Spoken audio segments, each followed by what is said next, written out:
Subhanahu wa taala tidak memberikan dia waktu luang untuk melakukan aktivitas.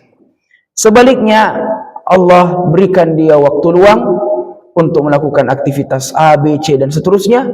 Namun ternyata Allah takdirkan untuk dia sakit, tidak diberikan kesehatan. Maka kita yang alhamdulillah hari ini, pagi ini mengawali harinya dengan salat subuh, maka kita bersyukur kepada Allah.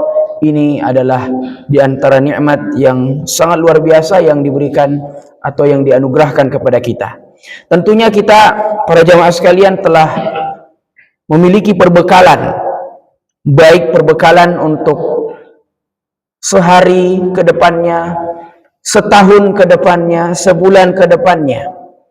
Kata Nabi sallallahu alaihi wasallam, "Man asbaha minkum aminan fi sirbih, mu'afan fi jasadih, indahu qutu yaumih, faka'annama hizat lahu dunya bihadafiriha." Kata Nabi sallallahu alaihi wasallam, barang siapa yang memasuki waktu pagi, tatkala dia masuk ke waktu pagi, aminan fi sirbih, dia merasakan kesejahteraan pada dirinya, mu'afan fi jasadih, ya, sehat tatkala dia bangun. Karena terkadang orang ada yang bangun pagi sudah kembali memikirkan masalahnya, sudah memikirkan kembali masalah-masalah duniawinya.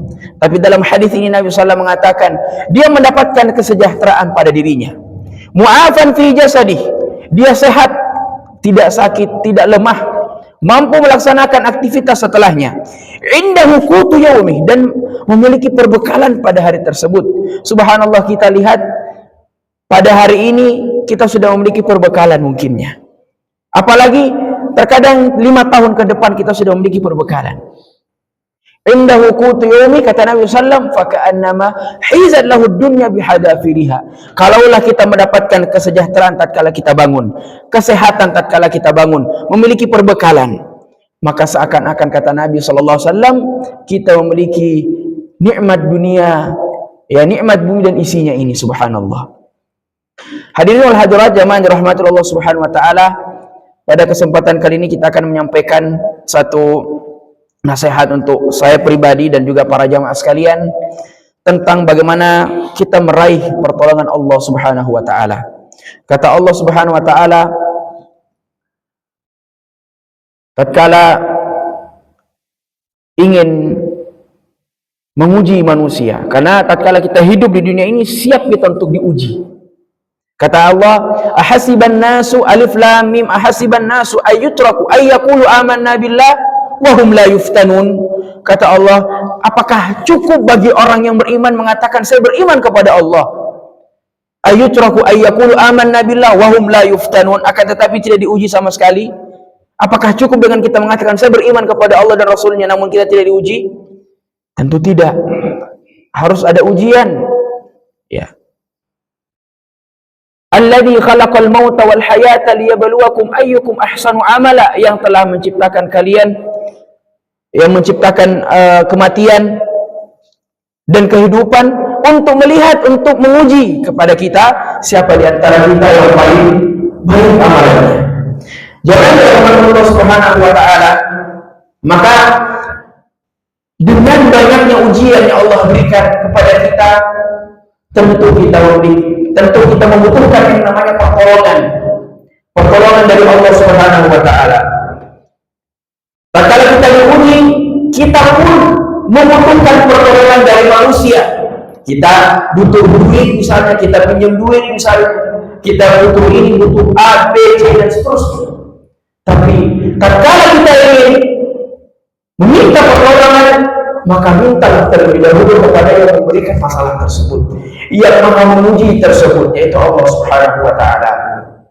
Terkadang manusia diberikan begitu banyak ujian, dan Allah Subhanahu wa taala menurunkan ujian itu kepada kita tidak lain dan tidak bukan untuk mengangkat derajat kita di hadapan Allah, tidak lain dan tidak bukan untuk memperbaiki keadaan kita. Wa asa an taqulu syai'an wa huwa khairun lakum. Tatkala ada sesuatu yang kita benci, tidak suka, tapi kata Allah, khairun lakum, itu lebih baik untuk kalian. Dan terkadang ada yang kita suka, ya, suka namun ternyata kata Allah itu tidak baik untuk kalian. Maka kita tatkala diberikan ujian, kita membutuhkan pertolongan, dan pertolongan itu tidak lain dan tidak bukan datangnya dari Allah Subhanahu wa taala. Maka di antara cara untuk meraih pertolongan dari Allah Subhanahu wa taala adalah mengambil perhatian Allah Subhanahu wa taala. Tatkala kita ingin meminta tolong kepada manusia, apa yang paling pertama kita lakukan jemaah sekalian? Biasanya kita mengambil perhatiannya terlebih dahulu. Biasanya kita mengambil hatinya terlebih dahulu. Untuk apa? Untuk kita bisa ditolong, kita bisa diberikan ruang yang begitu banyak tatkala kita diberikan masalah. Oleh karenanya 1400 tahun yang lalu Nabi Shallallahu Alaihi Wasallam telah mengajarkan kita satu cara melalui wasiatnya kepada Abdullah bin Abbas radhiyallahu taala anhuma. Kata Nabi Shallallahu Alaihi Wasallam, "Ta'arraf ila Allah fi raha ya'rifka fi syiddah." Kenalilah Allah di waktu sulitmu, di waktu kita tidak punya apa-apa. Ya'rifka fi syiddah. Kalau kita diberikan kenikmatan oleh Allah Subhanahu wa taala, diberikan keluasan rezeki, terkadang kita lupa dengan Allah. Karena memang kita manusia sering lupa, jemaah sekalian. Tapi kita harus ingat, tatkala kita diberikan kenikmatan, kelapangan, ya, maka ingatlah Allah. Karena tatkala kita ingat Allah di waktu tersebut, Allah akan mengingat kita di waktu kita sempit. Tatkala kita dapat masalah, kita boleh kembali kepada Allah. Tapi kalau Allah sudah memberikan solusi, kadang kita lupa kepada Allah. Maka cari perhatian Allah Subhanahu wa taala kapan? Tatkala kita diberikan kelapangan rezeki, tatkala kita diberikan kebahagiaan dan kesenangan. Tatkala kita mengingat Allah di waktu tersebut, maka kita akan diberikan solusi oleh Allah Subhanahu wa taala. Kita akan diingat oleh Allah Subhanahu wa taala di waktu kita sempit. Hadirin sedang jamaah salat subuh rahimakumullah, kita persingkat. Maka bagaimana caranya kita meraih pertolongan Allah?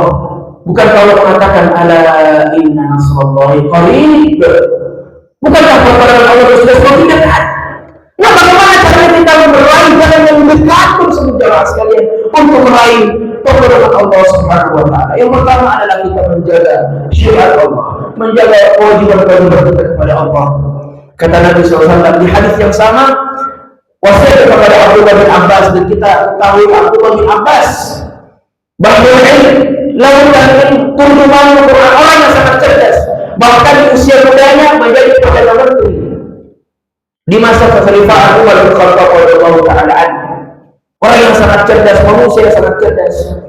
Tapi kalau ditanya apa rahasia kesuksesan wahai Abdullah bin Abbas, Abdullah bin Abbas mengatakan, saya pernah dinasihati oleh Nabi Shallallahu Alaihi Wasallam dengan begitu banyak perkara. Di antaranya adalah kata Nabi Shallallahu Alaihi Wasallam kepadanya, ihfadillah, jagalah Allah, maka Allah akan menjagamu. Apa yang perlu dijaga? Apakah Allah perlu dijaga? Apakah kita butuh? Apakah Allah membutuhkan kita untuk menjaganya? La, tidak.